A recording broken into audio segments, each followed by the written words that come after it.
नमस्कार प्रिय विद्यार्थियों, मैं डॉक्टर विपिन कुमार बगड़िया, सहायक आचार्य आर्थिक प्रशासन एवं वित्तीय प्रबंध विभाग, राजकीय स्नातकोत्तर महाविद्यालय हिंडौन सिटी। प्रिय विद्यार्थियों, पिछले वीडियो में हमने ब्रेक इवन एनालिसिस के बारे में जाना कि बीईपी क्या होता है। बीईपी किसी संस्था में विक्रय का वह स्तर होता है जहां किसी संस्था के कुल आगम एवं कुल लागत बराबर होती हैं।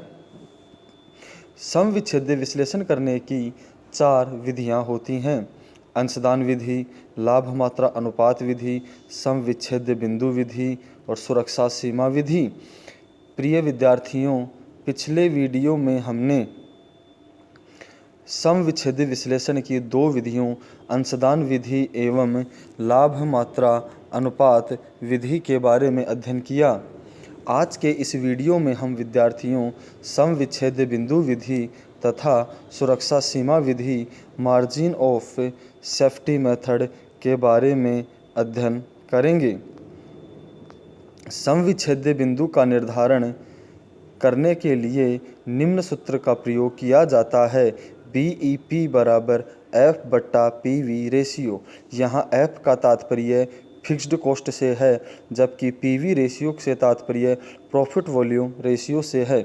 विद्यार्थियों, फिक्स्ड कॉस्ट अर्थात स्थायी लागतें किसी संस्थान की वे लागतें होती हैं जो शून्य उत्पादन पर भी अधिकतम होती हैं तथा उत्पादन में परिवर्तन के अनुसार बदलती नहीं रहती है। स्थायी लागतें एक निश्चित लागतें होती हैं, वो संस्थान को करनी ही पड़ती हैं। सुरक्षा सीमा का निर्धारण, determination of margin of safety.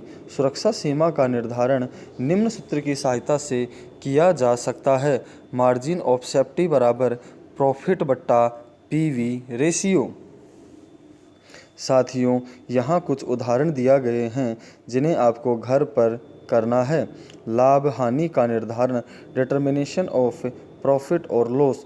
यदि पीवी रेशियो, विक्रय तथा समविच्छेद विक्रय दिया हो तो लाभ ज्ञात किया जा सकता है।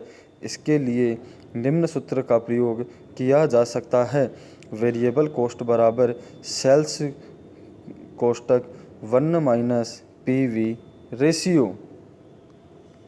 स्थिर लागतों के बढ़ने पर समविच्छेद बिंदु ऊपर की ओर अग्रसर हो जाएगा तथा स्थिर व्यय के घटने पर समविच्छेद बिंदु नीचे आ जाएगा।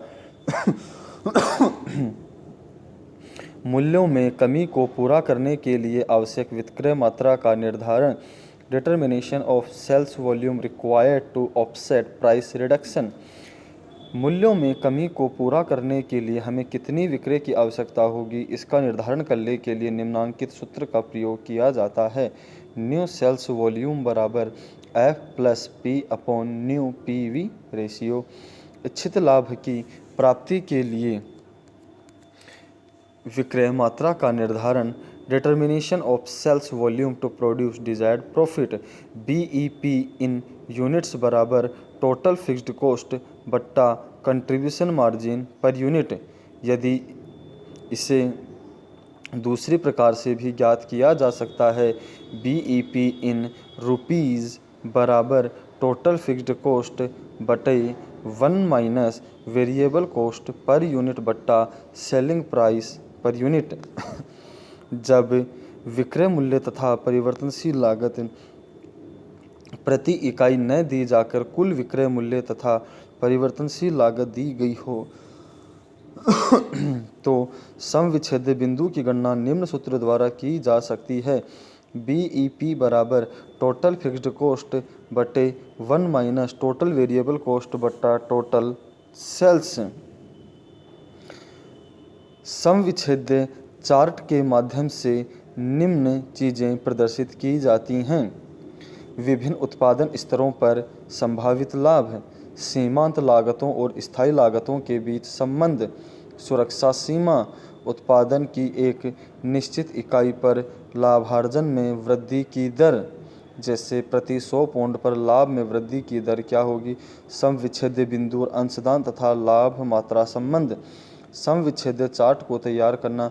समविच्छेद्य चार्ट को बनाने के लिए क्षैतिज अक्ष अर्थात ओ अक्ष पर उत्पादन एवं विक्रय की विभिन्न मात्राएं तथा लंबवत अर्थात OY अक्ष पर लागत एवं विक्रय मूल्य को प्रदर्शित करते हैं।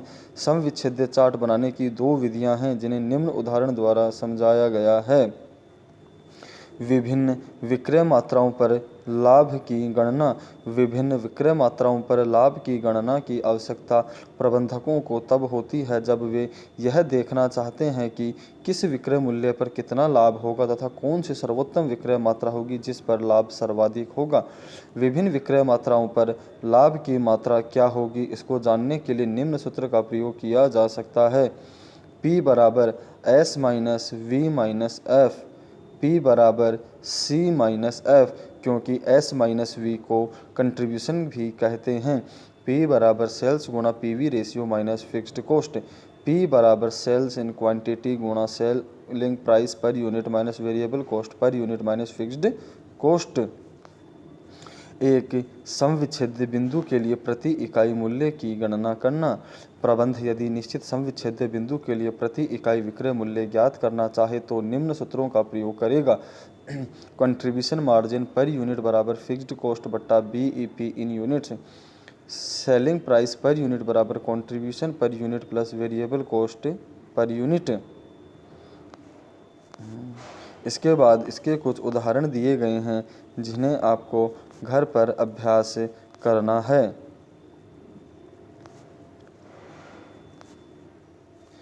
इस प्रकार साथियों, हमने ब्रेक इवन एनालिसिस को पिछले वीडियो और इस वीडियो के माध्यम से समझा, जिसमें हमने कंट्रीब्यूशन मेथड, PV मेथड, सुरक्षा सीमा विधि, 4 विधियों के माध्यम से समझा।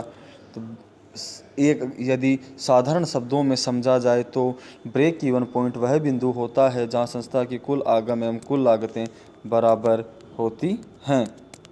धन्यवाद साथियों।